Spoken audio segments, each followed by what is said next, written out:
What's up, everybody? Welcome back to another episode of Hops Geek News, your home for comic books, movies, TV shows, and typically we do feature a beer of the week. I am Matt. As always, with me is Lauren, and today's episode kicks off our Star Wars month. Every year, this is your first time with us, every year we do a Star Wars month because May the 4th is on Sunday, which was yesterday, but today is Revenge of the 5th. So no better way to start off the month than by talking about the 20th anniversary of Revenge of the Sith, my personal favorite Star Wars movie of a trilogy, but we're going to add a little extra flavor and pizzazz into that because we are going to be talking Revenge of the Sith and also the tie-ins with the end of the Clone Wars and just a little bit extra because there's a lot of things that happen simultaneously with season 7 of the Clone Wars along with Revenge of the Sith. So we're going to kind of tie that all together and talk about it as a way to kick off our Star Wars month. So like I said, if this is your first time hanging out with us, typically we go into a quick intro, our beer of the week, what we've been reading or watching, giving you some comic book recommendations, and then we give you some news, and then we go into our main topic. It's all main topics time-stamped if you just want to jump to there. But go ahead, like, subscribe, share, follow, drop a review, help the algorithm gods bless us, if you will, get us out there, and let us know what you like, or maybe if you hate us, you can just let us know that too. It's all good. And follow on social media, Hops Geek News, every social media platform, podcasting platform. Go ahead, give us a follow there. And we really appreciate everybody out there. My beer of the week comes from Treehouse Brewing. It is Juice Machine. Lauren drank it last week, but I picked it this week because it fits the Darth Vader theme because he's more machine than man. And so I figured it was right on brand for kicking off Star Wars month. Of course, I got my, Revenge of the Sith style Roosevelt shirt on. It's my favorite Star Wars one from them. So check out Roosevelt's rsvlts.com. We are not sponsored, but I just love their shirts and it's perfect for Star Wars month. So with that said, Lauren, hello there. Nice Ahsoka shirt. I like that. Well, thank you. I actually got this from the Kyber crystals. We've had them on the podcast before. So they make more than just super cool Kyber crystals. Oh, I didn't realize they made shirts too. Yes. Well, I went on their website. I'm like, oh, I should get another Kyber crystal. And then I saw this and got this. So my beer today is Yacht Money because every prequel, well, for one, because it's my favorite beer. That's literally the only thing you drink on this show anymore. I love this beer so much. But what's funny is all 3 prequel episodes, Obi-Wan ends up swimming. And again, in this one, he gets hit on the Utapau planet when he's trying to kill the Utapau system. And then Order 66 is executed and they shoot him and he falls into the water. And again, he has his mouth thing in his mouth, which makes no sense because it doesn't cover his nose. So he's just going to be breathing in water through his nose anyways. But you see it in episode 1, he ends up doing that on Naboo. And then in episode 2, I always forget the planet where all the clones are made. He ends up in the water Camino. there too. Come on. Camino. So it's like he's always down to go in the water. So instead of his little breathing apparatus, he should get a little float like this and just spill in the water in his yacht. Really quick. Dang, maybe it should be called yacht credits. I had something good about this. I have it in a Vader glass that my non-Star Wars loving best friends gave me for my 40th birthday. They made me a whole gift basket, and this was in there. I had something that was actually the novelization of Revenge of the Sith is really good because if you have never read it, I highly recommend it because there's a really good part where Commander Cody's thinking to himself when Order 66 comes through. He basically says, damn it, you told me right after I gave him back his lightsaber. And then there's a brief moment of conflict with Commander Cody as well before they shoot him down and everything like that. It actually does a really good job going behind the scenes of like the thought processes between Anakin and Obi-Wan during the fight on Mustafar. And it fleshes a lot of things out. So I really recommend now that. I need to read that. Yeah. Oh, it's an absolute must read. I read it when the movie came out and I still to this day, it's probably one of the best Star Wars and just best like movie novelizations that I've ever read and had a chance to read. So check that out.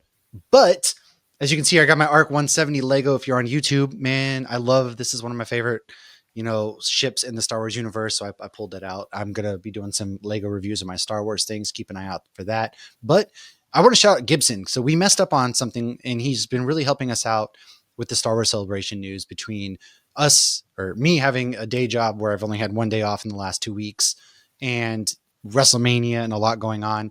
He let us know. WrestleMania, brother. Come on. Super busy with work. It's very important. And also WrestleMania. Very true. I got my priorities. Hello there. Now, Crimson Dawn is what I was thinking of last week. It's a syndicate that Darth Maul runs. So the Darth Maul show that's coming out next year is going to go into his time with Crimson Dawn. It's the syndicate that he runs, and we couldn't remember it. I was thinking like Mod Sun, Rogue Sun. None of that was even. Neither of us were getting there, and I We kept couldn't get seeing. there. I could like see Paul Bettany. I could see like Daenerys, 100%. and Yes. I read even comics with Daenerys and Crimson Dawn and everything. Yeah, there's even a comic. I'm pretty sure Not it's Daenerys, it's her, called Amelia I Clark. think Yeah, it's called Crimson it's Dawn. called Crimson Dawn, which is even Yep. more like, dude, what are we doing? But Yeah, they're pretty yeah. good comics.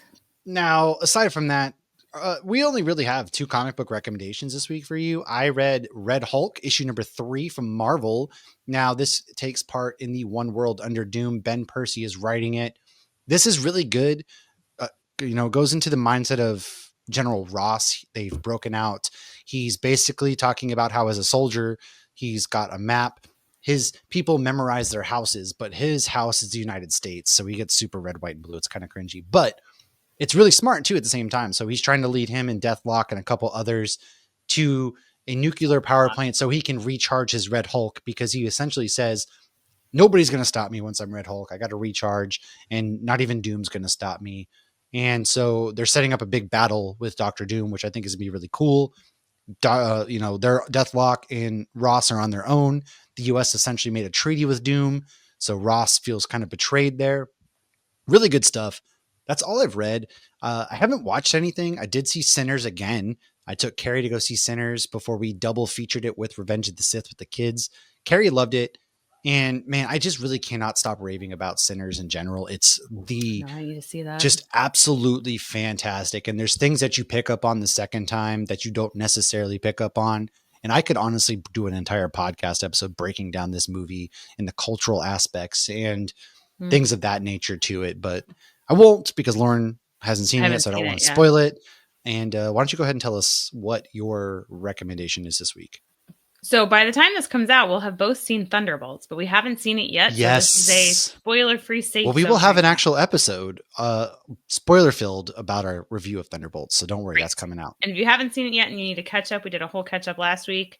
I feel like that episode was good. I feel like we did a good job on that. So I only reviewed one comic book this week as well, and that was the Rockefellers from Ghost Machine. Oh, yeah. That's Peter Jay Tomasi, Francis Menopause, Rob Lee. Ryan Sook did one of the covers. Steve Blackwell is the designer. Germán Peralta did another cover. This is okay. So I have loved this comic from the get-go. It's so much fun. And obviously anybody who likes Ghost Machine, it's very, very high quality writing, very high quality art. It's absolutely fantastic. But it's just so much fun because it's so relatable as a family, because the family, basically, one of the kids gets hurt. They have to rush to the emergency room. And this is a family from 400 years in the future. And so they're watching this doctor take care of their child. And they're like, oh my God, healthcare isn't free and we don't have robots. But they're just like watching what they're doing. And they're like, this is so barbaric. This technology is so old. But that's not even the prime thing of the story. The whole thing is there's other stuff going on. The son is like super can't sit still, and he has all this futuristic information in his head, and he went and pissed off the Russian mob.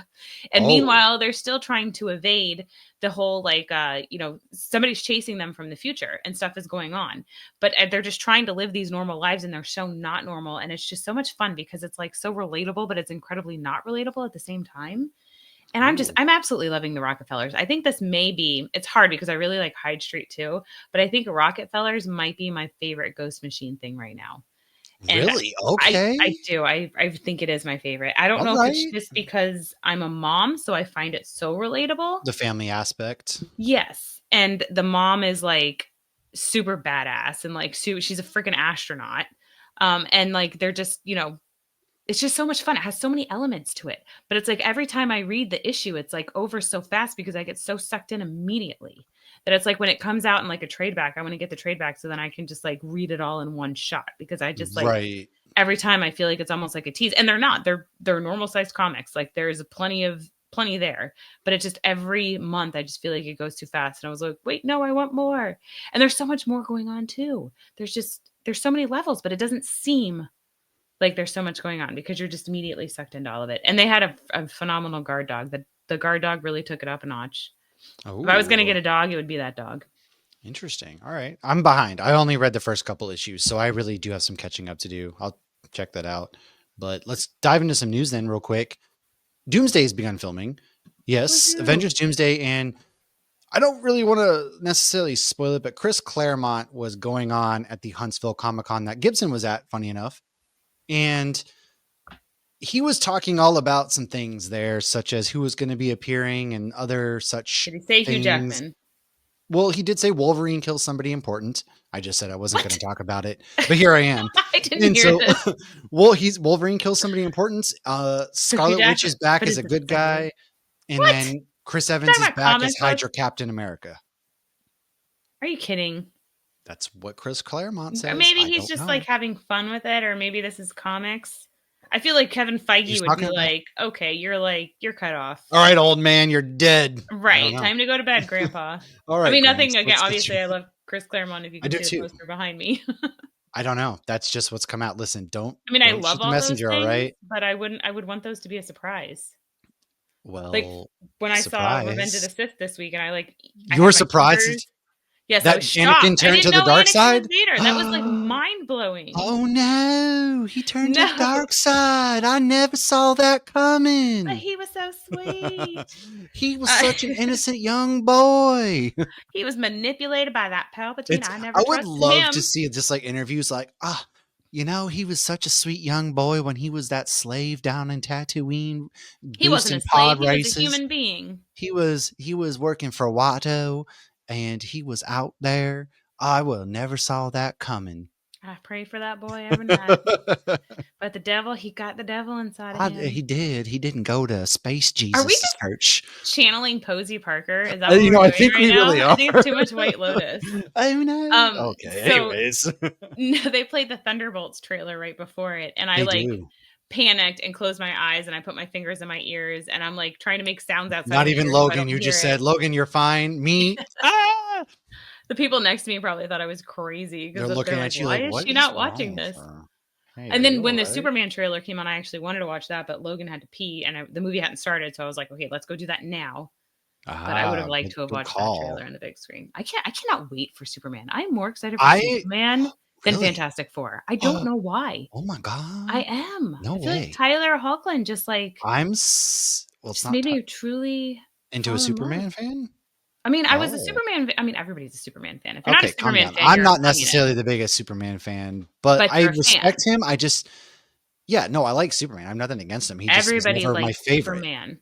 Okay, you're right. Yes. All right. But I Damn. haven't Okay. read Superman comics. I'm gonna. We're gonna have to, and we have to watch all the movies to get everybody ready. But I am so excited for that movie as well. It's gonna be amazing. Oh my! Just the trailer gets me goosebumped up every time I Yes. watch. Fantastic Four, I'm excited for, but the trailer for Superman makes me feel things that no Yeah. other superhero trailer has made me actually feel recently. Right. And And that's we're not crazy. invested in these specific characters yet. And No. when yes, right. But I mean, I think the Lois Lane's gonna freaking kill it because that Oh actress my god, is she's she's amazing. Rachel made for that Brosnahan role. is so good in The Marvelous Miss Maisel. If people haven't seen Yes. that, then what are you doing? Because she's Right. so good in that show. And I And if you mean, see her in that show, Nicholas you can Holt's see her as Lois Lane. without a doubt. And I mean, she's a boss woman, in that show. It's about Mhm. a woman who becomes a comedian during a time when women were supposed to just cook and clean and be It's like the housewives. 60s, yeah. Yeah. And, Nicholas Holt himself is such a great actor that I have no doubt. I'm really excited to see how he does. And then Yeah, we I've get never Jimmy Olsen, who is the kid who was in Yeah! Santa He Clarita was a Diet, cute for kid, yeah. example. Which In my first Crypto. introduction to Jimmy Olsen was in Supergirl, so he was very mature and, Mhm. like, very grown up, so that was the Jimmy Olsen I saw, and then I watched Smallville, so it's like, I feel like This kid has Jimmy like that. Olsen wasn't No, he's supposed always to been be like a super kid, childlike wonder Yeah. to So Jimmy I'm looking Olsen in forward to all the seeing comics. that. He's always been like I'm so, I yeah, did no, love the I'm one with you. in Supergirl, but that was, like Right. I didn't know any better, but, like, I absolutely loved him. I wanted him and Kara to get together. I'm so But, excited. but I also like I've never seen Nicholas Hoult as a villain, and I don't think that That's Lex Luthor is through and through a villain. So I think it's good that they cast Lex somebody that Luthor. knows how to play a hero and a villain. Yeah, he really is one of those. Yes, he's a bad guy, but sometimes makes good points. Yes. Well, and in Smallville, like Jonathan was mean Oh to yeah, him. Like, come yeah. on, dude. Like, this is like even when he was like young, it's like, why are you being so mean to him? You're mad at his dad. You're not mad at him. Like, learn to like know the difference. It's true. It's true. I hate Like, you're my nice to father. everybody else. It just makes I me think know. of Big Daddy. You're mad at your dad, not me. Yeah. I knew exactly what you meant when you said that. Okay, I wasn't sure if anybody got that reference. Yes. I 100% got it as I eat 30 packets of ketchup. So did you know that Thunderbolts will be wrapping up phase 5 of the MCU? I Did you honestly care? didn't. All right. So this is another really good point that I want to talk about when we actually do our Thunderbolt spoiler, because I don't know that phases necessarily mean anything anymore. After Avengers, they don't mean No, anything. I mean, and that's okay. That phases worked for them to kind of break things apart, and then phases worked for them to track Endgame. But I don't necessarily, we're pretty much jumping into Doomsday and Secret Wars. So I don't think that phases necessarily matter. Unless everything is like everything in this past phase is not led up to Thunderbolts. Because right. like some of these characters, and we haven't seen it yet, so we don't know, but some of these characters weren't even in this phase. Right. And a lot of this phase, I mean, phase 4 and 5 are just kind of, I don't even know what it phases anything anymore after Avengers, honestly. We've introduced so many characters too that it's just one of those things where, all right, there's no, I don't care. I'm there. Things are starting to tie in. Things are tying in, and I'm cool with that. Yeah, things tied in a lot in, I think, well, Deadpool and Wolverine, and in Captain America. I think things right. tied in. They do. And so I'm Daredevil, things tied in. I'm totally fine with, we don't focus on phases, but no, yeah, I don't really care. But I am excited for this last piece of news. Sorry, we kind of got off topic. We said we don't really have much, but apparently we started. Talking about Superman. Which I know. Well, Ahsoka season 2 has started filming as well, and I'm really excited for that one as well. Ahsoka season 2 is going to be awesome. I mean, hopefully, obviously, you know, it shows was Akbar and Thrawn are going toe to toe, and I hope Thrawn is like more Thrawn from the books. I'm really interested to see where we go with the Jedi and Ahsoka, because I'm very interested in the fact that we don't seem to be paying attention to the events of 7, 8, 9 with the announcement of Ryan Gosling's Jedi movie taking place 5 years after episode 9. And then we have what's the Mandalorian and Grogu movie. And then we have everything happening in Ahsoka season 2. So they're not really, I'm at like what's going on, I guess, which I'm okay with. I mean, it is what it is. All right. As promised, we are going to dive in now to our main topic, which is Star Wars Revenge of the Sith with, you know, Attack of the Clone Wars season 7 and everything that pretty much happened simultaneously. So we'll be right back. Bunnytail Designs Co. is out of this galaxy, with bags for any and every occasion you just may need. Maximum effort was put into every bag, and there's koozies too. Whether you're raising muggles or wizards, these are the bags for you. Or hunting demons, or running from demigorgons, or traveling the galaxy. So get a bag and peep that fit. Great for kids too. Cheers. What up, party people? Ready to slay some younglings? I know I am. Too soon. And so we're going to talk about Revenge of the Sith and all sorts of things. We're going to cover all of Revenge of the Sith in the last season of Clone Wars, which was season 7 with episodes 9 through 12 in the finale. These episodes fill in a lot of holes and enhance so much character development in the story. And now it's going to seem annoying to keep pausing, go back and forth. It's very much worth it. However, you know, if you're like Tim, here's your cameo, and refuse to watch cartoons, sit back, enjoy, because we're about to tell you the tale of how Anakin Skywalker became Darth Vader. Dun, dun, dun. That's as much as I can do so we don't get sued. We did a whole episode in the past on the Siege of Mandalore, so on this one specifically, we will be focusing on how the Clone Wars enhances the film Revenge of the Sith. We're not going to go into every little detail about Mandalore and Maul. However, I'm going to give you a quick background into the release in 2005 of Star Wars Revenge of the Sith. Now, it did premiere in 2005. It starred Ewan McGregor, Natalie Portman, Ian McDiarmid, Samuel L. Jackson, Sir Christopher Lee, Hayden Christensen, Frank Oz, Kenny Baker, and Anthony Daniels. It was set 3 years after the onset of the Clone Wars. Now, George Lucas... Tamira Morrison. Oh, well, you're right. I'm sorry. Tamira Morrison was definitely in there. Well, he was AI generated. He was in there a lot. Yeah, he was CGI the whole time. Which now, is creepy. Yeah. George Lucas began writing the script before the production of Attack of the Clones because he wanted the end to be similar to a romantic tragedy, and filming also took place in Australia, Thailand, Switzerland, China, Italy, and the United Kingdom. The movie premiered at the Cannes Film Festival on May 15th and officially in the United States on May 19th. I did see this at midnight then. I was 14 years old. It was a whole thing back when you go to midnight releases and you had to fight for a seat. It was freaking dope. I was there for hours waiting to get in. I kind of miss those. I really do. Genuinely, I think I do too. We used to be a country, all right? It's a camaraderie that you just don't get when it releases at 7 p.m. on Thursday. The theaters used to buzz because you would be sat there in line for hours waiting to get into that movie that was going to release at midnight, and you're going to be one of the first ones to see it first. Yep, it was worth it. You talk to strangers, surrounded by people, like-minded people. Oh man, I was pregnant with Brielle, and I sat in line to watch Avengers at midnight.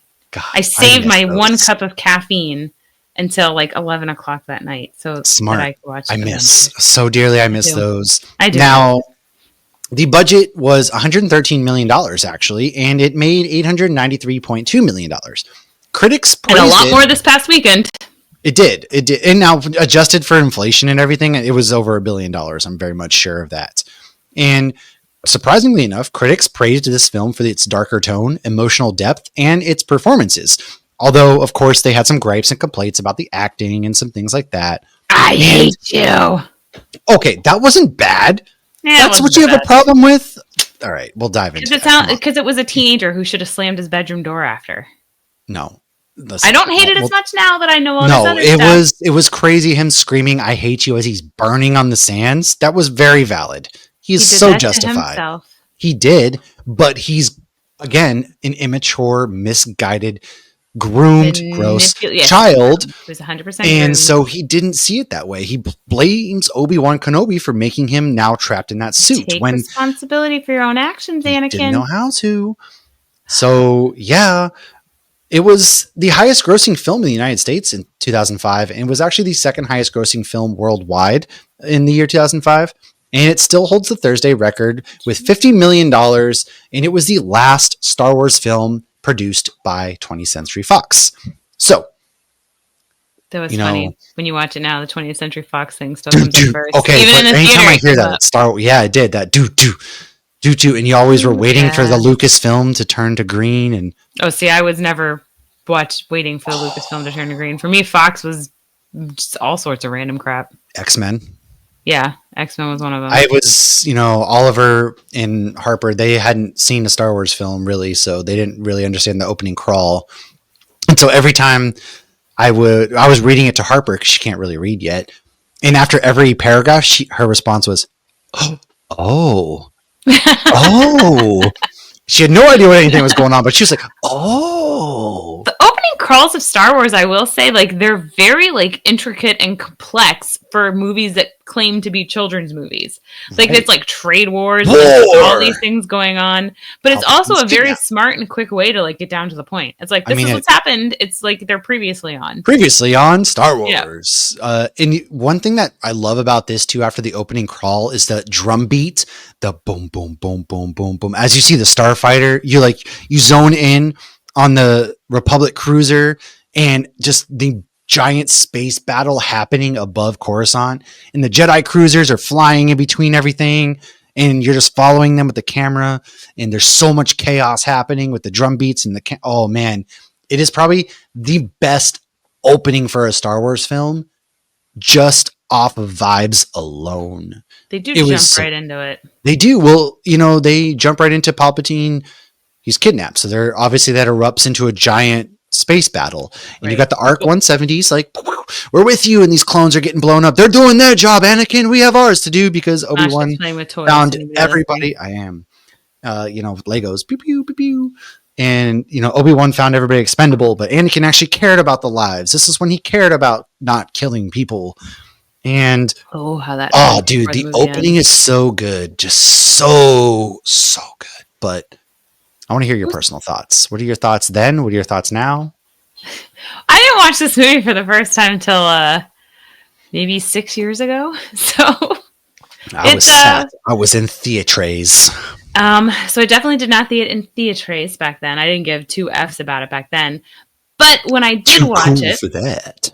But the first time I watched it, I was like, okay, I like it, but I don't love it because I didn't like the character development of Anakin. And then when I rewatched it per your recommendation with Clone Wars, I watched all of it in chronological order, and then it got much better. Which is why when you suggested, let's do an episode for Revenge of the Sith for the 20th, my response was, can we tie in Clone Wars? And you're like, yes, of course.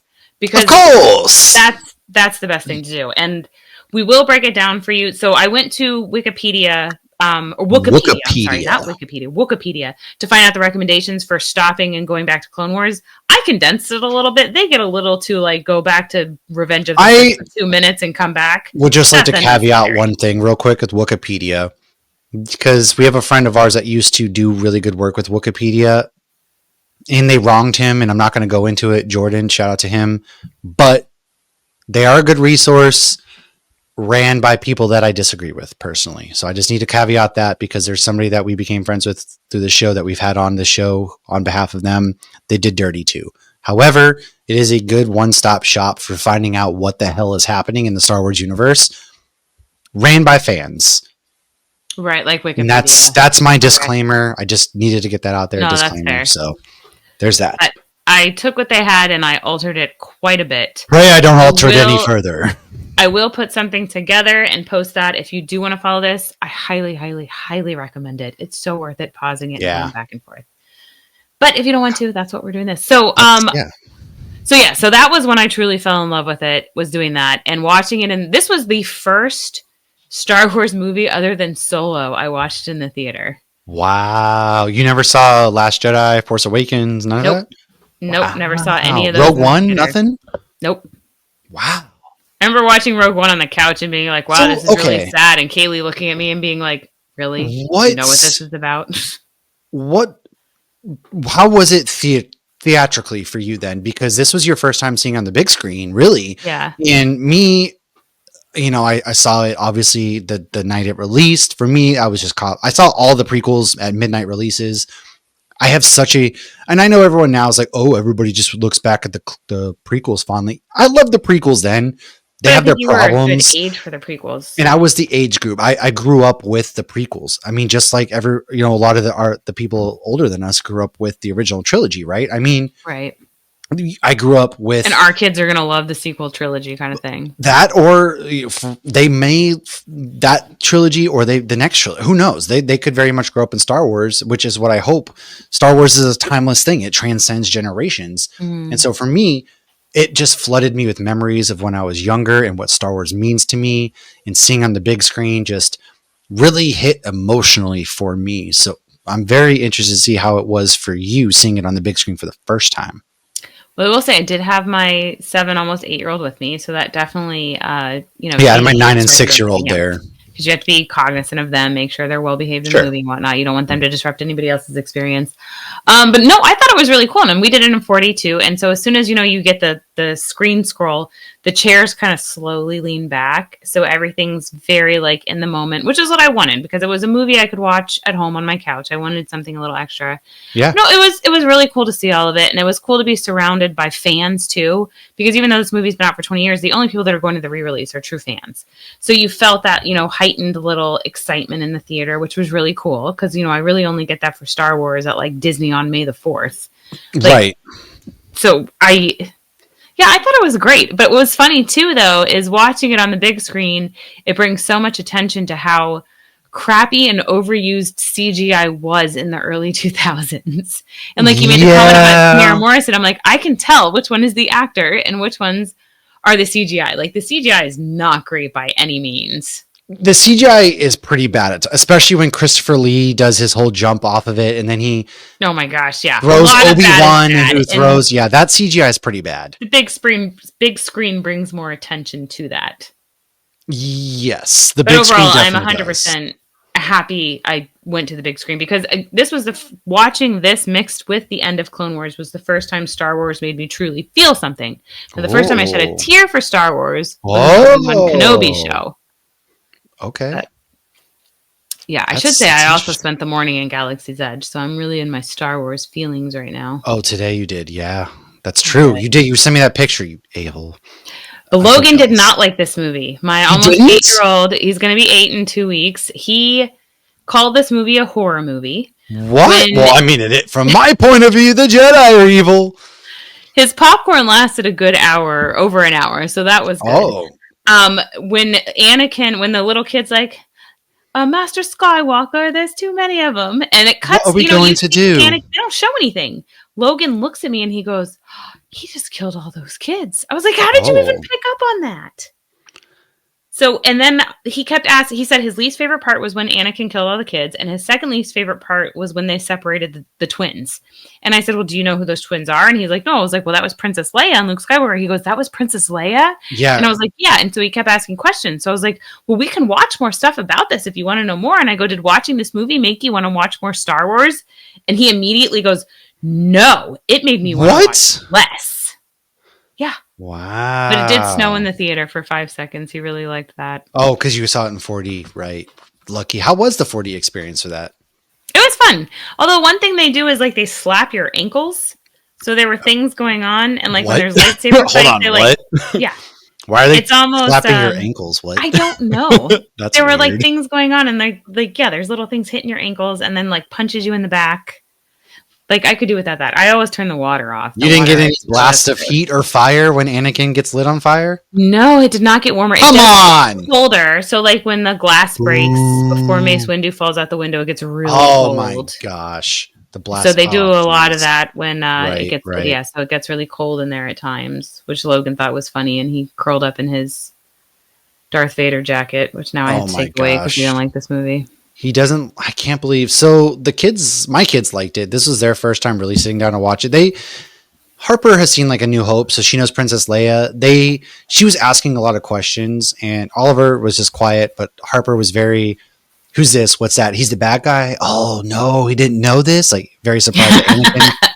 And then she was asking about the twins, what was going on. She didn't know who Padme was, but as they were kind of getting restless, but as soon as Obi-Wan and Anakin started to fight, boom, both of those kids were glued to that theater screen, just so intently watching that fight. And I was like, there we go. Yeah. Now we're talking. And of course, the Harper thinks, Baby Yoda, he's old in this one, not knowing the difference. She's like, why is he so old? When Logan was so concerned about all the kids dying, I go, well, you know which kid survived? I go, Grogu survived. He was there. And then Logan's like, well, who rescued him? Like, how did he get out? Where is he? I was like, oh, God. Oh, God. You see, kids, they bullied poor Ahmed and didn't like Jar Jar. Even, Jar Jar's not even hardly even in this movie, first of all. No, he's not. You see him very briefly. He doesn't. I agree. But the kids both liked it. Me, like, as soon as everything started, I got goosebumps right away, man. It was just one of those, my, favorite sequence. And there's still always things that no matter how many times I see it, I get so upset and I can't help it. And I think that's why I love this movie so much. You want him to not do certain things. Exactly. Yeah. I get so mad because he cuts off Count Dooku's head after he cuts his hands off. He's like, I shouldn't have done that. He's like, we got to take him prisoner. And then he kills it. But then later on, when Mace Windu has Palpatine on the ropes. Yeah, he's ready to kill him. And Anakin he's ready to do it. And Anakin all of a sudden says he deserves trial. And in my head, I'm like, now listen here, you little whiny asshole. You straight up cut off Count Dooku, had no hands. This dude you're watching Force Lightning, he admitted he was a mother effing Sith Lord to you. And you're over here like, he needs to face due process and justice. Dude, because there is no due process. Messed up, though, when he killed Dooku. I get that, but he's over here watching things, and I even love that he goes into Mace and I think he Palpatine's the Sith Lord. What do you mean you think? He told you. True, then you've won my respect or trust. All you gotta do is stay. I will say Mace Windu is hard on him. And I'm gonna get to that too. Mace is not, this Jedi Council is not, I was sitting there like, Anakin probably should have just went back to hang out with Padme and got some post-nut clarity before he decided to go and wreck the entire freaking Republic. But gets me fired up. Oh yes, we go ahead. And also it's like, okay, Obi-Wan stopped by because he's worried about you. Oh, why'd he stop by your Why is Obi-Wan all of a sudden he has beef with Obi-Wan? Like everyone knows y'all are like banging. Like that's not Listen, they weren't exactly very shy about it. Okay, right. Anakin, you were not shy. And all of a sudden she's pregnant. Come on, brother. You live there. You lived when they look at their addresses for like any sort of Jedi recall roster, they're going to see that you're staying at Oh no, I'm just Senator. a Jedi Knight protecting her. Oh, wow. Has anybody ever noticed that his address is the same as Senator Amidala? Huh. They must just rent must be astronomical in Coruscant, so they share can a PO box. Rent, I'm sure, is astronomical in Coruscant. That's like rent cheap, and the Jedi don't pay. So okay. All right, so let's start off. Go and kick us off with this first aspect. So this is Star Wars: The Clone Wars, Season 7, Episode 9, Part 1. So the last 4 episodes of this series was called 1, 2, 3, 4, Part 1, 2, 3, 4. So this is Old Friends Not Forgotten. And this is, you're going to watch this from the beginning to 16 minutes and 25 seconds. So Anakin and Obi-Wan finish up a mission on Urbana, and then Anakin gets a notification that someone named Fulcrum is using his frequency. They think it's Saw Gerrera, but it's not. It's Ahsoka, which I thought was really interesting because I had forgot that they use Fulcrum before everything goes down, because they use that throughout the rebellion. And she's with Bo-Katan. So keep in mind, this is after Ahsoka left the Jedi Order because they accused her of something she didn't do, and they were not cool about it. Anakin, however, never once doubted Ahsoka, and he began to doubt the Jedi ways because of this. Anakin is thrilled and shocked to see Ahsoka. Then he learns they contacted him because they found Maul. Anakin sees this as fate as to why Ahsoka left the Jedi. It was so they could finally capture Maul for good. Ahsoka does not greet Annie as warmly as he does her. And then Bo-Katan informs Obi-Wan that Maul killed her sister Satine, which was Obi-Wan's lover. Obi-Wan still continues to be all diplomatic and wanting to do things by the book and go to the council. Bo is like, I have no time for that BS. The clone troopers continue to salute Ahsoka, which is super sweet, even though she left the Jedi Order. And we get an adorable scene of Rex and other troopers who have donned their helmets Ahsoka style. And Anakin then gives her 2 lightsabers. As they await approval to get Mandalore help, Bo-Katan help, they get notice that General Grievous has attacked Coruscant. Obi-Wan favors the Coruscant mission over Mandalore, and Ahsoka is none too pleased about that. So Anakin decides, he's like, okay, I'm going to try to find like some way so we can both be happy. Everybody can be happy. We can fight the bad guys on all fronts. So Anakin promotes his clone trooper Rex, which is his Cody. So anybody who hasn't watched the cartoon, this is Anakin's Cody. He promotes Rex and has him take some troopers with Ahsoka. And this is the perfect reason to explain why Cody, Obi-Wan's clone trooper, was in Revenge of the Sith and Rex was not. Obi-Wan does give the heads up that he killed Maul once and it didn't work, so maybe you should capture him instead. So you're going to want to pause it now at this point, and you're going to want to start Star Wars Episode 3, Revenge of the Sith. Boom, boom, boom, boom, boom, boom. Now this is from the time you hit start to the 27-minute, 34-second mark, where Anakin and Obi-Wan go to rescue Palpatine, who has been kidnapped by Dooku. Obi-Wan gets knocked out like a punk that he is because we'll just call him Sam Winchester. I'm just, it's kind of wild that Obi-Wan is such a powerful Jedi, but gets punked at every turn. I saw a reel about that. It's like, you're able to defeat all of these people, and like, you're really not that great. Kind of straight up, dude. Like, I am convinced that if Obi-Wan had to crack at Emperor Palpatine instead of Yoda, or they could have double teamed him, they would have beaten Palpatine, and then they would have cleaned house with Anakin as well. You'll never convince me otherwise. Sam Winchester of Star Wars. Yeah. Now, Anakin kills Dooku, like we talked about, because Palpatine says, do it! And then, it's only natural he took Yo-Am, and you wanted revenge. Much like the Sun people that, blah, blah, blah. He then also tries to get Anakin to leave Obi-Wan, which does not happen, and that clearly frustrates Palpatine because he sees Obi-Wan as the big factor into preventing Anakin from truly becoming a part of the dark side. And in the novelization even goes into that Palpatine sees Obi-Wan as this threat. He has always seen him as a threat, even in that's why in the Kenobi show, he's basically telling him to forget all about Obi-Wan because he truly sees Obi-Wan as a threat to Anakin and hit what they're trying to do. Now, doesn't happen. They meet up with General Grievous. They get kidnapped. And the ray shields come down. And he's like, wait a second. How did this happen? The acting is just top notch. Let me tell you from these guys. They go, and the funniest thing of all time is George Lucas writing himself into a corner with Anakin and Grievous meeting for the very first time on this ship, because then they spend the entirety of the Clone Wars TV show finding excuses as to why Anakin and Grievous never meet. Hey, at least they kept it consistent. If there's one thing they did well, it was the consistency, because you're shorter than I expected. And they did that in Supernatural too. Like Jodie and Castiel don't meet till like season 15. Oh yeah, and they make a comment of like, I don't know how it took us so long to meet, since Jodie is literally like raising Claire, not raising Claire, but taking care of Claire. Yeah, that's also fair. It's just funny that's how it happens. Grievous escapes because he's a chump and always runs away. He gets away, and this is where Anakin has to. Can you fly a ship? Now, I would have to say, under the circumstances, the ability to pilot this ship is irrelevant. They have to land the ship in Coruscant, which they then do. And so that's politics. Off the rails. He's doing the whole movie now. I'm doing the whole movie. So yeah. Yeah, well, this is when... No, you're still on track. You're still in the realm of where we are in the movie. It's like, I'm going to go and brief the council. You go do politics, Anakin. You're the hero. You saved me. I was knocked out. You killed Dooku. This is your moment, big guy. Probably because he also knows, hey, you and Padme are banging and she's over there. You should go say what's up to your boo. I know. And he's like, I'm going to... making out behind that trailer. Literally, there's still people in the entryway and they're over here like running towards each other while she's sneaking. I love you, Annie. Oh, Anakin, I wasn't sure what was happening.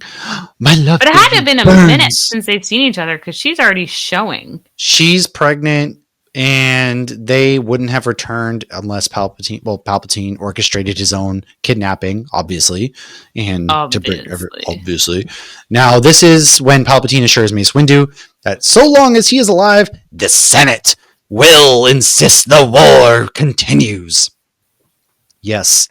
This is obviously she's pregnant. And what about the Jedi Council? What about we're on the cusp of greatness? Anakin and Padme could return to Naboo. They could live a nice, quiet life. All could be well. So if you're watching it in the proper order, you're going to want to pause right after Padme and Anakin's sweet moment where she pause because you're just so wrought with emotion. This is the happiest moment of my life. And that's where you're going to pause it, and you're going to go back to Clone Wars. And you're going to go back to Clone Wars from Season 7, Episode 9, 1626, to Episode 10, which is Part 2, The Phantom Apprentice.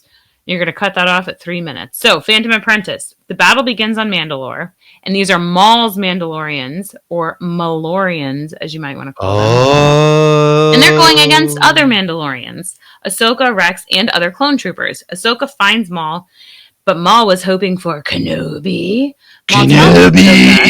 That soon the Jedi and the Republic will no longer be controlling interest in the galaxy, and he tells her Darth Sidious will take over, and then he manages to escape. Now, back to Revenge of the Sith.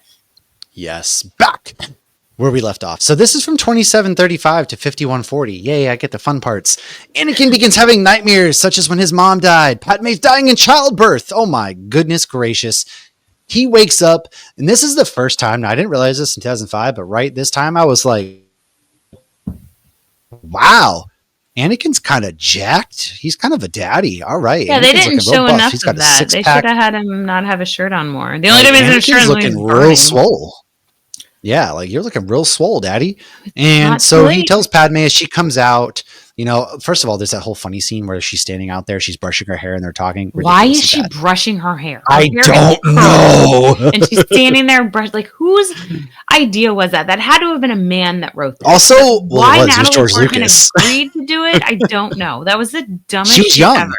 She was. But they were 25 at the time. But she could have just been looking out. Like, why would she be? No woman in her right mind goes onto a balcony and brushes her hair.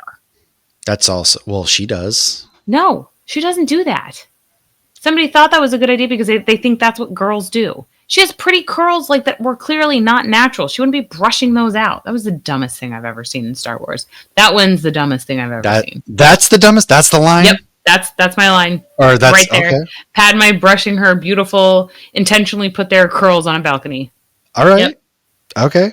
Well, from that point, this is when Anakin just, Padme's like, don't shut me out. Don't do that. She makes a good point. I mean, she does. And he's, Padme, you're going to die in childbirth. Because you know what's always funny to me, too, is they have all this technology available. They have lightsabers, the Force, but you can't tell that they have twins cooking in there. I always thought that was weird too. All right, I had to Like, get off did you my not chest. go to a doctor's appointment at all? Like, No. come on, dude. They could tell it was twins back in the day with a stethoscope. Like, we hear multiple. I'm telling you straight up, all the technology in the galaxy, and you can't, whatever. Now, this is when Anakin confides in Yoda. Again, he's not really being subtle about the fact that somebody he cares for dies. And, Right, he and doesn't say Yoda's, oh, fear leads to hate. Hate leads to suffering. The dark side clouds our minds. Cloud our minds, does Yoda's it? about as good of a therapist as Heather from Daredevil. Yoda could not. Yoda's also part of the problem, though. Him and Mace Windu, literally, the Jedi. I don't mean to be that guy, but the Jedi did this to themselves. 100%. And we see that on Clone Wars, like what they did to Yes. Ahsoka. Yeah. Now, the Senate is about to give Palpatine more power. Oh, my goodness. Stop me if you heard this before. Obi-Wan is, of course, worried. Anakin's not. So Obi-Wan's worried about this. Anakin says, dude, he's my guy. I Gonna get more trust. action. I trust in Palps, Anakin man. does not like politics. He's my dude. We're going to get to go out there and just swing our lightsabers around, dude. Anakin just wants to get her done. Yeah, Anakin then meets with Palpatine, and the brainwashing continues. He wants Anakin on the council, which he knows that they will not give him the rank of master, so he sets him up on purpose because he's creating that rift. He knows that they're not going to like this. They're not going to give him the master, which is going to set Anakin against the Jedi even more. This is outrageous. Now, the council says, hey, so we will grant you a seat, but you not the great rank of master. This is unfair. How could you do this? Take a seat, young Skywalker. This is outrageous. And Guest master, I would say. Shocking. Like I said, he's the youngest person ever to be on the council. Dude, Anakin, could you just not be happy Take the win? That's what I'm saying. Dude, they let you on the council. Be thankful. And what about the droid attack on the Wookiees? Good God, nobody thinks about that. To which Yoda says, to Kashyyyk I will. Because he's invested in this, you know. And that's another thing I don't like is the fact that Chewbacca knows Yoda. Chewbacca knows the Jedi. Why doesn't Chewbacca ever tell Han Solo to shut his mouth when he's talking about hokey religions in the Jedi? He fights side by side with Yoda. I have another Clone plot Wars later that I think I heard people complain about before. I just wish Chewbacca was like, yo, Han, shut your mouth. They saved my life and my planet. Yeah, more than Before once. the Empire came in and then took. Because they also saved him at one point in Clone Wars. Exactly, man. Chewie was down. But since then he day goes one. and gets. I mean, he gets captured after this because that's when he meets Solo. Is in between 3 and 4. Well, because Kashyyyk gets taken over by the Empire, and then they turn all the Wookiees to slave. The slaves, or they turn to, you know what I'm saying? And yeah, Chewbacca gets obviously, the whole entire Wookiee race of people get used for labor. And again, like, hello, Chewie. Good God, man. But anyways, right. Obi-Wan then finds Anakin, warns him that, hey, man, something ain't right. And he was like, the council wants Anakin to spy on Palpatine and report back, off the record, of course. Now, that's because Mace doesn't like the idea of those two together, but there's value in this. And Anakin's essentially like, why are you asking me to do this? And his response is, the council's asking you. You can tell he's very conflicted. And this is when I wish Obi-Wan would kind of be more. I think if Obi-Wan was a little bit more open with how he felt about things, I do think that he could have also helped, because he's saying the council, because again, Obi-Wan is very faithful to the council. Obi-Wan's ride or die, but he's a little too for the Jedi. He's obviously, see, and like, I feel like if Qui-Gon had lived longer, he could have shown more of those. Qui-Gon would have stopped all of this. Yeah, but Obi-Wan was just like, yeah, he's a ride or die Jedi, yeah. Yeah. And so I do think that Obi-Wan, if he was a little bit more less political as the council wants you to do this, explain, hey, man, something isn't quite right with Palps. This dude is crazy. This dude is weird. There's something ain't very right about this old-ass dude that wants you around all the time, okay? It's weird. Now, they then find General Grievous, who is hanging out on the Utapau system. This is interesting because this is that whole opera scene, which we actually see a Utapauan, I think they're called, sitting there with Palpatine. He knows the whole time because he tells Grievous, who's there, and then he tells him to send all of the, separatist leaders to Mustafar, where all that kind of stuff. So this is where you get the back and forth. And of course, Palpatine already knows they want you to spy on me, don't they? Anakin, don't ever play poker because your poker face is awful. And Palpatine then tells Anakin that, hey, he thinks the Jedi want control of the Republic. And this is when he goes into his, Darth Plagueis the Wise. Where Palpatine tells Anakin very conveniently that the dark side can be used to save a life. Now, I just want to pause on this moment. He says that Darth Plagueis can save the life, and he was killed by his apprentice. He taught him everything he knows. The Jedi not. Can I learn this? Is it possible to learn this power? Not from a Jedi. Now, then when Palpatine goes ahead and reveals that he's the bad guy, he straight up tells Anakin, now, I don't know how to save her life, but together we can find the knowledge. Anakin should have been like, hold up, pause, time out. You told me we could do this. Because these babies are due any day. Anakin told me, like, what the, time out. We ain't got time to this. You said you knew how to do this. I would have, anyways. Anakin tells the council Palpatine wants him to head the mission to get Grievous. They vote Obi-Wan. And before Obi-Wan leaves, we get this very heartfelt moment that Anakin tells him he's sorry that he's been an ass lately. Obi-Wan responds saying how proud he is. They have a sweet moment. May the Force be with you. And Obi-Wan says, goodbye, old friend. This is the last time they're together before they fight. Yes, it is. It's so sad. So sad. So now we're back to Clone Wars. Episode 10, we're going from minute 3 to the end of this episode. So after Maul escaped Bo, Ahsoka, Rex, and Obi-Wan via hologram reconvene. Ahsoka mentions Maul said Darth Sidious, to which Obi-Wan explains what the Council knows. And keep in mind, when Obi-Wan is meeting him, he is actually on the ship to go and get Grievous. Yes. So it was a name he first heard from Dooku, and they believe he orchestrated the Clone Wars and has played both sides all along. They can't get more from Dooku now since Anakin conveniently killed him at the encouragement of Palpatine. Look at... Even though, timeout, Dooku even told Obi-Wan in the last movie that, hey, there's a Sith on the... Anyways. Yeah.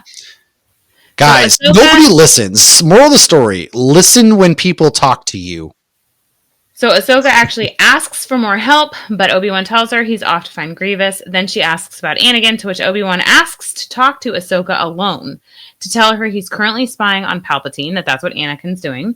Yeah. Ahsoka knows Anakin's not happy about that. She doesn't even need to ask her anything. She knows he can't be happy with that.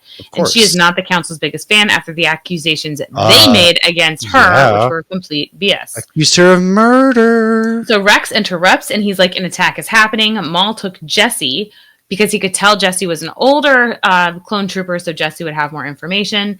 Maul explains to Jesse that all of these clone troopers were pawns in a greater plan, as well as the Jedi and everybody else. And Maul's goal is to know more about Ahsoka. So he's asking Jesse, like, who is Ahsoka? Tell me everything you know. Yeah. And Jesse's fighting as much as he can. So, and if anybody who watched the cartoons doesn't remember who Jesse is, he has the big, logo on his head that's like the Empire logo, but it's not the Empire logo then. So Maul can sense the dark side has never been stronger, and he's getting very frustrated that he is always one step behind of everything that's going on. And he wants to take what power he can right now. And keep in mind, he was Darth Sidious' apprentice before Dooku. So Ahsoka and Bo learn, though, that Maul has been sensing this dread lately, and Maul really just wanted Kenobi, and he wanted somebody else because he had a dream lately, and obviously that somebody else was Anakin. So Maul has learned that Ahsoka left the Jedi because of their hypocrisy, and he informs Ahsoka that Darth Sidious is behind everything and will soon reveal himself. Ahsoka, of course, is hesitant, and she tries to get Maul to help the Jedi against Sidious, but Maul knows the Republic and the Jedi are already done for. However, he does believe that him and Ahsoka could defeat Sidious. You know what's interesting? You get kind of, and I'm putting this together in my head literally right now. You're getting like a Kylo Ren, Rey feel of join me now, and we could probably fix this. You have a guy who's bad that has reasons Darth for Maul being is on to bad. something, all right? I get it. He's not. He's far from a good guy. So was Ben. I think, yeah. I'm not gonna lie, I wanted Rey and Ben to hook up. I wanted them to okay.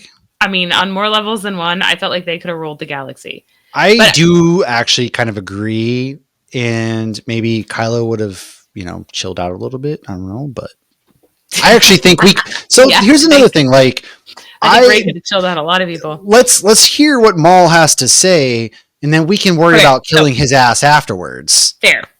Okay, so he reaches out his hand, but Ahsoka wants to know why he wanted Anakin there. Maul tells her it's because he's destined to destroy and is now the apprentice of his former master. Ahsoka, though, is not buying it. You know, she's very much so a good person through and through. But sometimes, this is why I love Wolverine so much. I fucking love Ahsoka, too. I'm sorry. I fucking love Ahsoka, too. But Wolverine will do the bad we things. Get 2. To stay PG-13, we get 2 per episode, I think. Okay. Wolverine will do the bad things to get to the end result, which needs to be gotten to. Ahsoka won't. She stays pure and pure good. And I'm not judging either one of them, but I'm just, they're both heroes in their own way. So Maul then explains that Anakin has been groomed and that this is why Maul started this war in Mandalore, to get Obi-Wan and Anakin there so he could keep Anakin from Palpatine.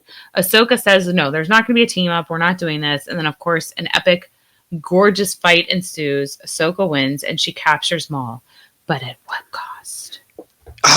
This is when things go sideways. Back to Revenge of the Sith. I'll cover the next 2 aspects. Where Revenge of the Sith 51:41 to an hour and 1 minute. Anakin dreams of Padme again. However, this time he sees Obi-Wan there, and he learns that Obi-Wan had stopped by to ask Padme about Anakin because he's worried. Anakin describes how he feels lost and confused. He wants more, but I know I shouldn't. I want more. Obi-Wan then goes ahead of his clone troopers to the Utapau system to get Grievous. They then talk about, I hope he's here on the 10th level. Thousands of battle droids. Help us. And then have more reinforcements. And then he goes, is he bringing more troops? He didn't say. And, this is where Obi-Wan gets on the really loud, obnoxious lizard. And it's and drops down saying hello there. Very bold of Obi-Wan because kind of everything happens so fast to where he drops down and it's like, dude, did you realize the troops are that close? But also the troops really happy to be there. He would have finished Grievous off with his lightsaber had the troops not intervened when they did. So it's kind of one of those double-edged swords because he goes up against General Grievous. Lightsabers. Grievous starts with this little twirly-whirly wild, wacky, inflatable arms, and Obi-Wan's like, all right, but I don't got time for this. Cuts off 2 hands. And then, as usual, Cody and all them pop in, bang, bang, things start to get crazy. The council's worried that, Mace goes and says, Anakin, go tell Palpatine, see how he reacts. Because everybody's worried he'll still want to maintain control of the Senate, and his reaction will tell them everything that they need to know. Now, this is where we pick up at the Clone Wars Shattered. This is part 3, episode 11, from right at the beginning of the episode to 9 minutes and 41 seconds. With Darth Maul tied up, Rex lets Ahsoka know that the council is waiting for her. This is the same meeting from Revenge of the Sith, where Ahsoka asks... I love that. I do. This is where Ahsoka asks about Anakin, to which Rex tells her he was on when he was there. Ahsoka walks right in after Anakin had been sent away. They thank her for capturing Maul. She inquires if the war will end soon if Grievous is taken down. Mace says... He calls her, no, this isn't for a citizen. Mace, again, your hubris and ego, you piece of garbage. Because she's not a Jedi anymore. Yes.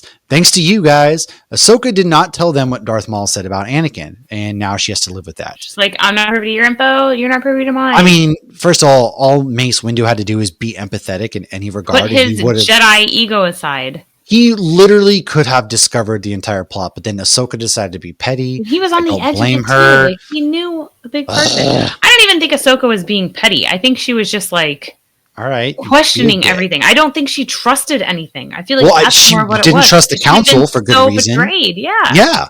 And so Maul you can't trust. The council she doesn't trust. She trusted Anakin, and look what happened. And Anakin wasn't there, and Obi-Wan wasn't there. Poor Ahsoka. So, with Maul captured, Ahsoka, Rex, and the other clone troopers leave with Maul in a nice fancy cage for Force wielders, courtesy of the Mandalorians. Rex and Ahsoka have a moment as somebody comes in to brief Rex on the latest with Kenobi and Grievous. Kenobi. So now we're back to Revenge of the Sith, from an hour and 2 minutes to an hour and 24 minutes. So as Anakin fills in Palpatine, he continues to manipulate Anakin and tells him that his master taught him the ways of the dark side. I'm the Sith, Anakin. Yay, it's me. I don't know. Are you sure? The problem is me. So he proceeds to tell him he knows that all sides of the Force, you need to know all sides of the Force to be a true good leader. You know, you should know your enemy. You should know, the goods and the bads. I do agree with that. At first, Anakin busts out the lightsaber as he realizes Palpatine is a Sith Lord. And he's like, more words and more manipulations kind of going on. And so this is what kind of surprises me is like Anakin is so weak-minded for such a powerful Jedi, and I feel like that's why Palpatine is so able to manipulate him. Clearly, I feel like he's constantly like, the Jedi Council is manipulating you, Anakin. Like, you don't want this old death stick kind of thing. Okay, so he keeps saying he can help him save Padme, but Palpatine has freaking loathed Padme since episode 1. He's not even subtle because he's in the way. Yeah. So back on Utapau, Obi-Wan finishes off Grievous. Anakin tells Mace he thinks Palpatine is a Sith Lord and he won't give up his power. Mace tells Sith Anakin Lord? to stay back as they go to arrest Palpatine. Of course, Anakin's not going to listen to that for long. He very much so tries, but he doesn't try very long. Palpatine then kills Mace after Anakin stops Mace from killing Palpatine. Although, is Mace Windu dead? He's not. He lives. So Anakin then kneels to his new master in hopes to save Padme. And now he is Darth Vader, apprentice to Master Darth Sidious. Yoda feels this shift in the Force, and Palpatine tells Anakin that every Jedi is now an enemy of the Republic, so let's move. They must all be destroyed to prevent more war. Then we'll go to Mustafar, and you have to kill the rest of the Separatist leaders to actually end this. And then Anakin bends the knee pretty... Okay, time out. First of all... no Jon Snow. Time out. Those 3 Jedi that rolled in with Mace Windu went down so easy. They didn't even... Come on, you're Jedi Masters and you get punked that easily? Come on, bro. Come on, bro. They didn't go down as bad as the blue lady when X... No, they went... No, because her back was... back was turned, okay? No, but these guys were... with a little more like strength, man. She felt like it was... Like these it was mother effers, they were facing Palpatine. Drama, and she was fainting. No, these little a-holes, Kit Fisto... Mace Windu, they were all standing right there facing Palpatine and just stood there as he does his 360 pull-out lightsaber. Come on. This is a guy you've been watching for a while, even though you're like... He's a Sith Lord, of course I was! Is he really the Sith Lord? You're arresting a damn Sith Lord! They I'm also strapped. thought Sith Lords were like extinct. They weren't expecting Stay ready and got to to get ready. Like, spiral. Nah. I'll give them the benefit of doubt. Nah. They went down like chumps. So we then see Anakin Palpatine tell Cody is my master. That was gross. Okay, so we then see Palpatine tell Cody, execute Order 66. And again, Commander like you mentioned Cody, before, the time has come. This is right Order after 66. He gave Obi-Wan his lightsaber back. And so Yes. they're all still fighting off the droid army. This is and before the whole Anakin chip is in the head headed thing. to the Jedi Temple with clone troopers of her zone, and we get a very morbid montage of Jedi being murdered that ends with a room full What of murder? So now we're gonna go back to Clone Wars, and obviously Ahsoka feels the same, feeling of Force. Matt, I'm gonna let you take it from here. However, I do want to put in. I'm just gonna make it even sadder. Real quick. This is really sad because the whole the song, the music that plays, and we see all them come on, and all the Jedi dying, and it just turns into. And at the same time, you see Kanan Jarrus as Caleb run away, as his master's killed with the Bad Batch. So it's like you get Order 66 in multiple different things. Do. And Ahsoka feels it too. So take us back to Clone Wars. It too. Now back to 942 of episode 11, Shattered. Ahsoka can feel the shift in the Force too. We hear her actually hearing Anakin. We see her hear Anakin and Palpatine's discussion. We then see Palpatine. Anakin things from the movie. We see Palpatine say, execute Order 66 to Rex. We then see Rex shake, trying to fight the command. He finds fives and says... he yells, fives. Find fives. Like yelling. You're right. And that's before he starts to shoot her. Ahsoka fights off the other troopers and Rex. She doesn't kill them like Yoda cuts off the heads of the clone troopers. Yoda just goes for murder, man. Yoda, again, straight to business. Ahsoka escapes. Rex then orders a clone trooper to execute Maul and begins a plan to kill Ahsoka and any and all Jedi for treason against the Republic. My allegiance is to democracy, to the Republic, or to the Republic, to democracy. Ahsoka saves Darth Maul, asks if it was his doing. Now, this is really cool because Darth Maul is using the Force the whole time. It's really badass, actually. And he doesn't have a lightsaber. He's just Force, ba-boom, ba-boom, ba-boom. They both hear the voices crying out. Wasn't he raised by witches? Yes. She then, and Dathomir, yes, they're all witches. By witches, boy. She then tells him about the clone's sudden turn, which Maul calls brilliant. All right, yeah, I guess. He's like, I love that when he's like putting it together and he's mapping it all out in his head. And he's like, that's a listen, real recognizes real. It's kind of one of those. It's like I don't respect it and I think it's bad, but dude, I do respect it. That's brilliant. I do. Game recognize game, man. All right. Now, this is when Ahsoka releases Maul to create a diversion for the clones. She gathers up some of the droids to help, has one of them look up everything on Fives. This shows that Fives had a malfunction with his inhibitor chip. The report on that was classified, but Ahsoka used Anakin's code and found a recording of Rex saying the inhibitor chips in their minds may be a bit more than they understand. He had filed a report knowing nothing would likely happen. Time out here. For one, I feel like this scene also shows how close Ahsoka and Anakin were and how much Anakin trusted Ahsoka, that she literally had his code to bypass stuff.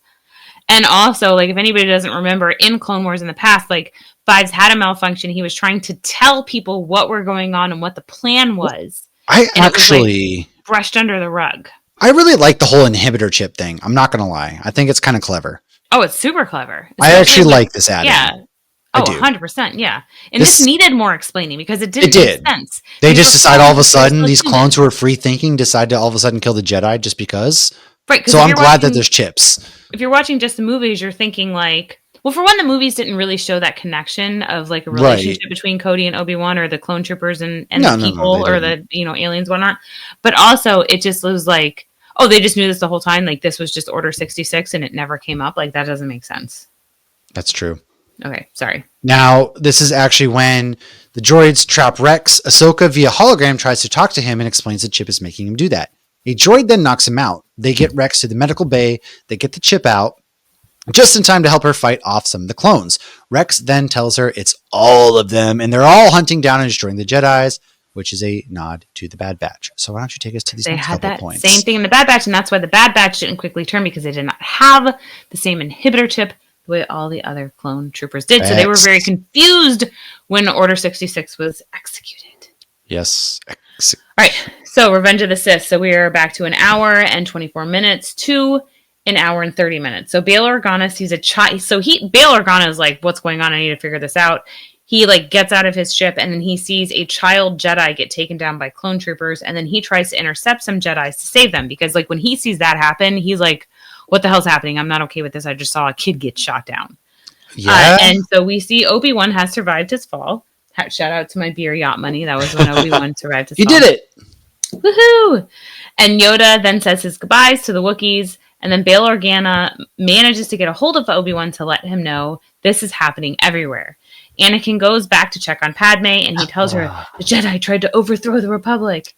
And she's like, the Jedi are evil. Dude, she's like the smartest one here, and like nobody. She kind of She kind of also, yeah, but at the same time, she does act very. Can't help who you love, Matt. Okay, so he says he's loyalty to the Chancellor and to the Senate. We could overthrow him. Loyalty to her, but also he doesn't want to hear her stuff about politics and democracy, and like he doesn't want to hear her. When she actually brought it up earlier, he was like, this sounds like treason. Anakin, you're going to throw your girl under the bus like that, dude? Listen to her. No, he's just going to choke her and make her pass out, and not in a fun way. So he then tells her he's going to Mustafar to get some separatists so they can end this war. Back to Clone Wars. Buada. Now, Buada. We're on part 4 of the Clone Wars. Victory and death. This is the first 20 minutes of the episode. Rex and Ahsoka are taking on all of the other clones. Now, Rex's guns are set to stun because they don't want to kill the clones. They want to get the chips out.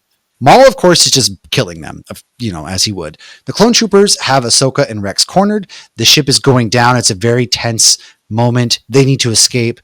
Ahsoka doesn't want to hurt the clones. So they kind of do Wookiee. Rex pretend he has Ahsoka as a prisoner. The clone troopers, who are still brainwashed, claim they need to execute all of the Jedi. However, Rex argues that she's not a Jedi anymore. Technically, she's not. Yet, Rex had just said Palpatine had also wanted Ahsoka terminated. That was when he was still being controlled by the Inhibitor. Yes. They buy it just long enough for the droids to create another distraction, which is when they fight their way out, while Maul escapes with their, escape pod. Plan. The ship is going down. Rex and Ahsoka escape in the most impossible way. So Rex is in a plane, in one of the crafts, the starships. Ahsoka's free diving. Insane scene. And it's very intense. And this whole ship's going down, this giant ship, and Rex is in a smaller one. It's so sad though, because all of these clones are. The whole thing is falling to their death. Oh my god, it's crazy. Because now this is when Rex glances over at Ahsoka, staring at a graveyard of clone troopers that she fought next to. many of who had paint on their helmets to honor her as she drops her lightsabers in the snow. She's got her cloak on. This is somber. It's sad. This combined with Revenge of the Sith, man, it's just so good. It is good. It's just, damn, it's peak. It's peak. I don't know. I agree. Take us. So we're back to Revenge of the Sith at an hour and 30 minutes to 2 hours and 14 minutes. So Obi-Wan meets up with Yoda and Bail Organa. Yoda tells him they haven't heard from any other Jedi. And there's a message going out saying all Jedi must come home as the war is over. Obi-Wan suggests they change the message to warn the Jedi to stay away. Obviously, we'll get to that more in a second. And, okay, we'll get to a lot more of that in a second. So Anakin gets to Mustafar and tells R2 to stay on the ship. That's their last meeting as Anakin and R2. Anakin then kills all these separatists there. As Anakin he said we would be safe. And he's just slice. Ah. So a special session of Congress is going on. Palpatine announces that the Jedi plot to overthrow the Senate was stopped, and people cheer. Woohoo! Then he announces they are now the Galactic Empire for a safe and secure I used to never understand how they could be cheering and thunderous applause, but I get it now. So this is how liberty dies. I get it now. Applause. Yoda and Obi-Wan go to the temple, and they see all the dead Jedi, including kids, and they find footage which includes the younglings dying and Palpatine calling Anakin Lord Vader. This is my plot hole here for Obi-Wan Kenobi show, because Obi-Wan is shocked that he's Vader, but he saw this, call him Lord Vader. Was it it might have been, okay, I'm going to give him a pass on this one, because what if it was one of those moments where he wasn't fully paying attention? Because he's shocked about what he's seeing. You know, where you're not really hearing what's going on. You're more of just like, what the F? Yeah, I don't know. Okay, I could give him that pass. Obi-Wan says he can't kill Anakin, which is fair, but Yoda tells him, you got to go find him. And so he asks Padme for help because Anakin is in trouble from himself. He then asks, is Anakin the father? Yeah, no shit. He doesn't even ask. He says he's the father, isn't he? Yeah. So she still refuses to tell Obi-Wan where he is. So he sneaks on her ship as she heads to Mustafar. So Anakin gets all weird, jealous, and choky when he sees Obi-Wan, who then gets because he literally chokes. He does. I'm sorry. It's kind of... He then, they're fighting and everything, and Obi-Wan obviously gets the high ground and leads him for dead. It's over, Anakin. Okay, but this lightsaber battle is like my favorite. I know people have problems. I don't have a problem with this. People are like, because of how the original intent George Lucas had was that these lightsabers are heavy, and they're over here like acrobatically using these lightsabers. They have the Force, but it's so good. And then they mirror each other because they're brothers. They've trained with each other forever. Yeah, that makes sense too. Oh, and you even see that in flashbacks in Obi-Wan Kenobi. Yeah, and okay, yeah, okay, so good. All right, so meanwhile, Yoda goes head-to-head with Palpatine, but fails and ends up getting picked up by Bail Organa and saying he must go into hiding, and we all know where he goes. So Obi-Wan then gets Padme... I'm sorry, I don't mean to keep doing this, but Yoda's kind of a punk. Again, I feel like he gave up on this fight. I really do. Well, it's weird, too, because I'm hit him on the ropes. This species where, like, they give, like, full out, and then they have to take a nap. Like this, I think maybe it is. I mean, we didn't see that with Yaddle. Yeah. He had him on the ropes, man. All right. So Obi-Wan then obviously goes and gets Padme help, and they learn she's dying, and they must get the babies out before then. As Padme gives birth to Luke and Leia, she slowly dies, probably because they have her legs so close together that any woman would die. Because that weird thing that they had was kind of weird for like the whatever it was. I mean, yeah. You're a father. I'm a mother. That's not how you give birth. Like, your legs are like behind your head. Like, I would. Her legs were up by my head. Like, it was crazy. Exactly. I did not know what to think. Meanwhile, Padme's legs are like 5 inches apart in this fucking metal and I'm surprised those babies like came out with like normal heads. Again, they didn't know they were twins. Like they were C-sections. Yeah. I was like, maybe it is a C-section with that scoop, but that wouldn't make sense. Because then those robots probably have really cold hands. I don't know how nobody on set had ever been in the room when a baby was born in real life. That was weird. Okay, I've never done the sex. They They were all in the waiting room with cigars when their kids were born. So they have a very public funeral. Oh, so as Padme's giving birth to Luke and Leia, we are slowly, and she's slowly dying. We're obviously seeing Anakin getting rescued by Palpatine and becoming Darth Vader. So we're seeing the life force shift. So then they have a very public funeral for Padme where she still looks very pregnant, which you do still look pregnant after you have a baby, but I feel like they intentionally made her. Well, they did that because they wanted him not to go find the kids. Right. Like the babies are dead. Because he didn't realize he had kids. Right. Now, quick sidestep to Tales of the Jedi, Episode 6. You see Bail Organa and Mon Mothma at the funeral, and you see Ahsoka, but she's hiding. And Bail tells her, like, hey, you shouldn't be here. But since you came, I'm going to give you this little thing. Add-in. This is a little nod to next week when we're doing a full episode on Ahsoka, because that little nod comes in more than one way. And basically, he gives her something, and then she hides, and then the stormtroopers are like, hey, what are you doing? And he basically is telling the stormtroopers, oh, I'm sorry. I'll go back to where I need to go. But just so you know, if you ever need help, just call me or whatever. And, you know, Ahsoka already has a thing. Obviously, he's talking to Ahsoka, and she takes off. So it was super cute. And where does she go back to? She goes back to her ship where Rex is waiting for her, and they fly up. I love those tie-ins. Again, I don't care. I am a sucker for stuff like that. It builds. It creates so much into it. So this is technically, though, after a scene we're about to talk in Clone Wars. Again, was trying not to do too much jumping. But in at the very end of Revenge of the Sith, we then see Vader staring at the beginnings of the Death Star. Oh, yeah. And then last but not least, obviously, we see the twins are split for their safety. Bail Organa takes Leia to be raised by him and his wife, and Obi-Wan takes Luke to be raised by Anakin's stepbrother and his wife, Uncle Owen and Aunt Beru. Okay. I'm sorry, real quick. Uncle Owen was kind of a D-bag because he didn't even greet Luke. It was Beru who walked up while Owen's just looking out at these twin sons like a D-bag. That was super weird. He's like, I'm just taking in the sunset. He's like, yeah, I'm just going to stand here. Screw you, man. Like, whatever. I get he has feelings about the Jedi and he has feelings about everything, but also like, bro. Like, come on.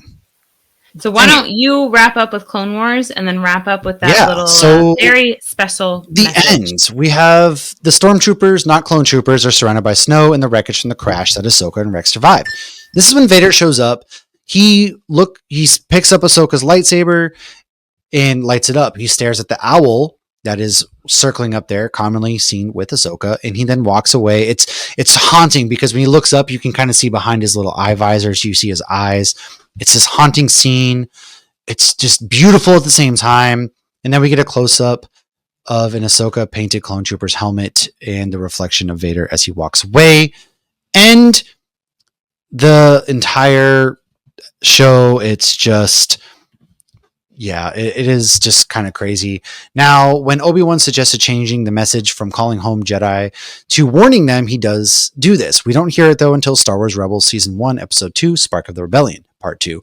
At the end of that episode, Kanan Jarrus was meditating when he unlocked his holocron, which had Obi-Wan's Jedi warning. This is Master Obi-Wan Kenobi. I regret to report that both our Jedi Order and the Republic have fallen, with the darker shadow of the Empire rising to take their place. This message is a warning and a reminder for any surviving Jedi. Trust in the Force. Do not return to the temple. That time has passed. Our future is uncertain. We'll each be challenged, our trust, our faith, our friendships, but we must persevere. And in time, a new hope will emerge. May the Force be with you always. This is a nod to New Dawn and John Jackson Miller. And that, my friends, is a wrap to our enhanced version of Star Wars Revenge of the Sith. My favorite. It is cathartic talking about it now, 20 years on. I absolutely love it to this day. And if you want more, next week is going to be Ahsoka talk. So come hang out with us for that. But sincerely, let us know what your favorite moments of Clone Wars or Revenge of the Sith were. But until next time, everybody, may the Force be with you. And we will talk to you guys soon. Cheers, everybody.